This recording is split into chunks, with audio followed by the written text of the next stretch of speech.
मदिरा पान को हमेशा एक अनुष्ठान या यज्ञ की भावना में ही लेना चाहिए। जैसे गृहस्थ पुरुष यज्ञ रोज ना करके केवल कभी कभी ही करते हैं, वैसे ही मदिरा पान भी केवल कुछ शुभ अवसरों पर ही करना उचित है। मदिरा पान केवल प्रसन्नता की स्थिति में ही करने का विधान है।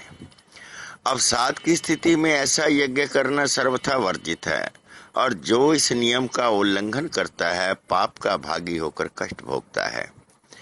यज्ञकर्ता यज्ञ के लिए सर्वप्रथम शुभ दिन का चयन करे।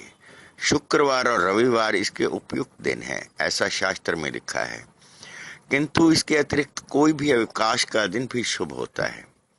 अत्यंत प्रसन्नता के अवसरों में किसी भी एक दिन इस यज्ञ का आयोजन किया जा सकता है, ऐसा भी विधान है। सामान्यतः यह यज्ञ सायंकाल या रात्रि में और अधिक से अधिक मध्य रात्रि तक ही करने का विधान है। अवसाद स्वरूप दिन में छोटा या बेर रूपी अनुष्ठान किया जा सकता है, किंतु प्रातः काल में इस यज्ञ को करना पूर्णतया वर्जित है। इस यज्ञ को करने का सर्वोत्तम स्थल क्लब अथवा बार या आहाता नामक पवित्र स्थान होता है। स्थान का चयन करते समय ध्यान दें कि वहां दुष्ट आत्माएं यज्ञ में बाधा न डाल सकें। यज्ञ अकेले ना कर अन्य साधुजनों की संगत में ही करना उचित होता है। अकेले में किए गए यज्ञ से मद्य दोष को प्राप्त होकर शराबी बेवड़ा कहलाता है। प्रसन्न मन से शुभ क्षेत्र में बैठकर साधुजनों की संगत में मधुर संगीत रूपी मंत्रों के साथ शास्त्रोचित रूप से किए गए मदिरापान के यज्ञ को करने वाला साधक तुन्नता के असीम आनंद को प्राप्त होता है। इस यज्ञ की एक महत्वपूर्ण बात, मदिरापान के समय यज्ञ अग्नि से भी अधिक महत्वपूर्ण जठराग्नि को भी शांत करना अत्यंत आवश्यक है। इसके लिए पर्याप्त मात्रा में भोज्य पदार्थ, जिसे चखना कहा जाता है, लेकर बैठना ही उचित है। पनीर, काजू, मूंगफली, नमकीन या अपनी इच्छा अनुसार कोई भी चखना लिया जा सकता है।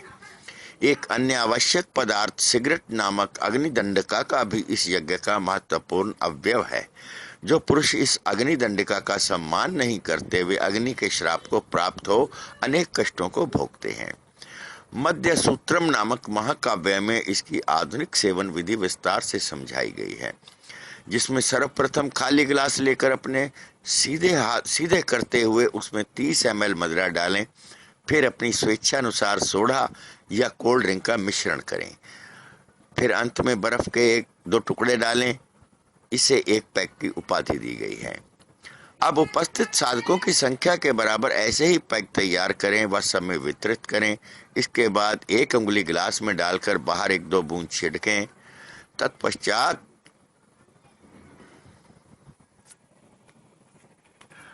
सभी भगतजन अपने गिलास में लेकर एक दूसरे के गिलास से हल्के से छुएं और चीयर्स नामक मंत्र का उच्चारण स्वर उद्घोष करें। ध्यान रहे, यदि इस मंत्र का उद्घोष नहीं हुआ तो आपका पुण्य असंभव है। जो 2 पैग लगावे चिंता मुक्त हो जावे, मैया चिंता मुक्त हो जावे। पूरी पी के बोतल, पूरी पी के बोतल चैन से सो जावे। बोलो जय दारू माता, तुम बिन पार्टी अधूरी। सुने सब त्योहार मैया, सुने सब त्योहार। सकल जगत में तेरी, सकल जगत में तेरी होती जय जयकार।